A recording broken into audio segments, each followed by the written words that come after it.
நம்முடைய மூத்த பத்திரிகையாளர் திரு பிரகாஷ் அவர்கள் இணைகிறார். இந்த பொதுக்குழு கூட்டுவது அப்படிங்கிறது தேர்தல் ஆணைய விதிப்படி ஒவ்வொரு கட்சியும் எடுக்க வேண்டிய நடவடிக்கை. அந்த வரிசையில் பார்த்துட முடியும். பட் ஆனால் அந்த கட்சியுடைய முதல் பொதுக்குழு தேர்தல் நெருங்கும் பொழுது கட்சிகள்லாம் நிலைப்பாடுகளை பிரகடனப்படுத்தி வரக்கூடிய நிலையில் நடக்கக்கூடிய பொதுக்குழு. இதில் நம்ம முக்கியமான டேக்அவேஸாக என்ன பார்க்கணும்னு நினைக்கிறீங்க? இந்த தீர்மானங்கள்லாம் டெம்ப்ளேட்டாக எல்லா கட்சிகளும் என்ன தீர்மானங்கள் என்ன திசையில் போகும் அப்படிங்கிறதுல அதில் ஒரு பெரிய சர்ப்ரைசஸ் நம்ம பார்க்க வேண்டியதில்லை. நம்ம கவனித்து பார்க்க வேண்டிய முக்கியமான விஷயங்கள் என்ன? இது பொதுக்குழுவில் முக்கியமாக நம்ம கவனிக்க வேண்டியது என்னென்னா, இப்போ பாஜகவும் அதிமுகவும் கிட்டத்தட்ட கூட்டணின்ற முடிவுக்கு வந்திருக்கு. ஆனால் அதை அதிமுக ஏற்கலை, வெளிப்படையாக அறிவிக்கலை.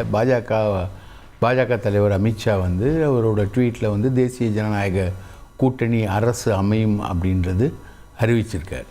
இப்போ முக்கியமாக இதில் அரசியல் ரீதியாக இந்த பொதுக்குழுவில் பார்க்க வேண்டிய விஷயமாக என்ன இருக்குன்னா, தாவேக்கா அதில் எந்த நிலைக்கு போகுது? அதிமுக விமர்சிக்குமான்னு பார்க்கணுமாங்கிறீங்களா? அதிமுக விமர்சிக்குமான்றது ஒரு விஷயம். இன்னொரு விஷயம் அதிமுகவை விமர்சிச்சுட்டு அவங்க தீர்மானம் போடுவாங்க அப்படின்றது கூட எதிர்பார்க்கலாம். ஆனால் பொலிட்டிக்கலாக டெசிஷன் கோஸ் வித் விஜய். அவர் தான் பொலிட்டிக்கலாக டிசைட் பண்ண போகிறார். அவர் முழுக்க முழுக்க அதிமுகவோட உட்காந்து ஒரு சிட்டிங் பேசினார் அப்படின்ற தகவல்கள் வெளியில் வந்திருக்கு. மிதுனும் ஆதவ் அர்ஜுனாவும் விஜயும் உட்காந்து பேசினாங்க அப்படின்ற மாதிரி ஒரு விஷயம் என்பது இருக்குது. அது இல்லாமல் அதிமுகவோடு போகலாம் அப்படின்ற மாதிரி ஒரு நிலை என்பது முன்பு இருந்தது. அந்த கதவு அடைக்கப்பட்டு நினைக்கிறீங்களா? அந்த கதவு இப்போ பாஜக அதிமுக கூட்டணி அமைந்தது அப்படின்ற செய்திகள் வெளிவரும்போது இந்த காலகட்டத்தில் பகலில் அது இருந்தது. இப்போ இரவாயிடுச்சு.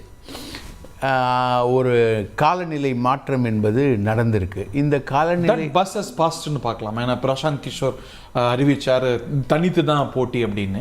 இன்னும் சொல்லப்போனால் அவங்க அதுக்கப்புறம் விவாதங்கள்லாம் கூட அதிமுக விமர்சிக்க ஆரம்பிச்சிட்டாங்க.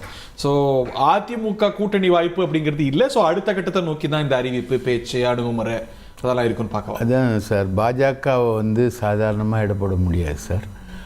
கூட்டணியே இல்லை, நாங்கள் கூட்டணி அமைக்க மாட்டோன்னு பல மேடைகளில் சொன்ன அதிமுக இன்றைக்கி பாஜக கூட்டணிக்குள்ளே போயிருக்கு. லேட்டஸ்ட் அப்டேட்டை பார்க்குறோம். கூட்டணி தொடர்பாக தலைவருக்கு உரிமை வழங்கி தீர்மானம். இது எல்லா கட்சி பொதுக்குழுவும் கொடுக்கக்கூடிய தீர்மானம் தான்.